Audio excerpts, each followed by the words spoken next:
Hi everybody, I am fresh off a trip to Kauai and we had a wonderful surf and family adventure. We went to some botanic gardens and saw a lot of plants, and what I was blown away with is how many plants they have there that we grow here in Central Florida and South Florida. A lot of them are very common in our landscapes, and a lot of them are plants that the Polynesians used as a food source. So I'm going to talk to you today about a few of those plants, and we'll go over some of the stuff that we grow that they grew. Sun Harbor Nursery, we like to sell bromeliads. Bromeliads are great shade plants. A lot of these are grown and cultivated in Hawaii, but they grow great here in Florida. Most of them need shade. There's a few varieties that'll do some sun. They don't mind some shade, never hurts, but this is a sun variety with a pink edge that you can use. These ones with a lot of color typically need shade, but very low maintenance. You could cover them if we got a freeze, but otherwise they grow very well here in Brevard County and Central Florida, and you can use them in low light canopy plants. A lot of these plants are house plants in most parts of the country. We can grow house plants in Brevard County outdoor and indoor. If we have cold events, we'll want to protect them from the cold. But things like alocasias grow really well here, along with they grow well in the jungles of Costa Rica. So they're a really hardy plant, very low water requirement. We can install them in landscapes. They do prefer some shade. There are varieties that will do more sun than others. This one likes shade. You can see the purple on the leaf. The darker the leaf, sometimes the less sun tolerance. It just tends to get hot and burn the plant. But you'll see a lot of the plants in the shade house are house plants, but they can be used in our landscape. So not only could you put them in the corner of a house to add some color or inspiration, you could also put them out in the landscape to make the yard look really tropical. So the Polynesians used to bring these in their boats to different islands, and this was a famine food. They could actually eat the root of this. The taro root, which is a big source of their diet, is in the similar family Calocasia, and we can grow those in Florida too, but yeah, they're edible. Monstera is another plant that they carried with them in their boats. It can be used for a lot of different things, but it does have an edible fruit. The fruit is known as a Monstera, because if you eat it when it's not ripe, it can hurt your esophagus. So there's all about timing when you eat the fruit off of one of these. They're very rare, and it is a treat to get to try one of these. So these are called tractor seat plants. They're really cool. You can see the leaf looks a lot like an old tractor seat on like an old John Deere tractor. It's also known as a leopard lily. It has a beautiful flower on it, but grows great in the shade. It's one of the only flowering plants for the shade. Great for canopies under oak trees, anything with shade. You can grow this plant. You'll see a lot of them in Hawaii or botanic gardens, very tropical plant. So Hawaiian tea plant, these are really cool. I just learned more about them on a recent trip to Kauai.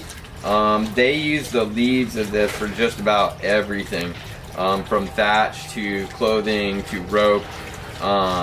So this plant was brought with them as well in their canoes to different islands. When they moved, it was considered a huge resource for them. And then once they crossed different ones in Hawaii with different colored ones, we started getting these exotic colors like Red Sister that has all the pink in it. Really cool plant, Hawaiian tea plant. Another rare plant in Brevard County, we're about as far north as you can plant this. It's called a lobster claw heliconia. Looks a lot like a ginger.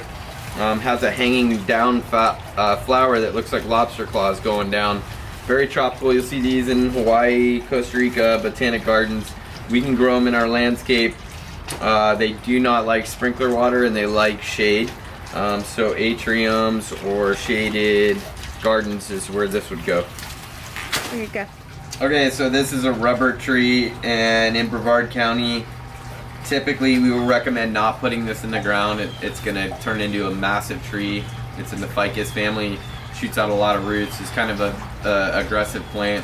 If you do have one in the ground, just keep it cut and at bay. But great house plant or potted plant, they can pretty much grow wherever you put them. So they're a rubber tree. That's the dark leaf form. So this is a bamboo palm, and this is the true form of it. You can see it looks like bamboo. It has the nods in it. But it is a great houseplant, low maintenance. This is the true form of it, or chamaedorea. So this is the bamboo form. There's also the cat palm, which is in the same family, which is a little bit different. These are a lot more common. The bamboo form is way less common. So this is the Dracaena colorama. This is a type of Dracaena with a lot of color in it. They're a big family. There's a lot of plants in it. This is another type of Dracaena. And then the common corn stalk plant that you'll see in houses with large canes. They're Dracaenas. Great house plant, low maintenance, very drought tolerant, but also can go in the ground outside here in Brevard County. Again, we're like the last town north for a lot of these plants, so if you're in Daytona or New Smyrna Beach, you will not be able to grow these outdoor year-round. But if you're south of Cocoa Beach all the way down to Miami, we can grow these year-round. Having said that, if we get cold, you'll want to prevent them from getting cold damage by putting some sort of blanket or warmth or getting creative to keep them warm. This is another form of Dracaena. It's called Janet Craig. You can see how different the Dracaena family plants can be. They're just all over the board, different colors, different leaves, but very low maintenance, same care. Yep. Aglaonemas are awesome plants. They got a lot of color in them. I'm very attracted to them. Very low maintenance. The cool thing about these is they don't need a lot of water. As a house plant, you're gonna water these once or twice a month.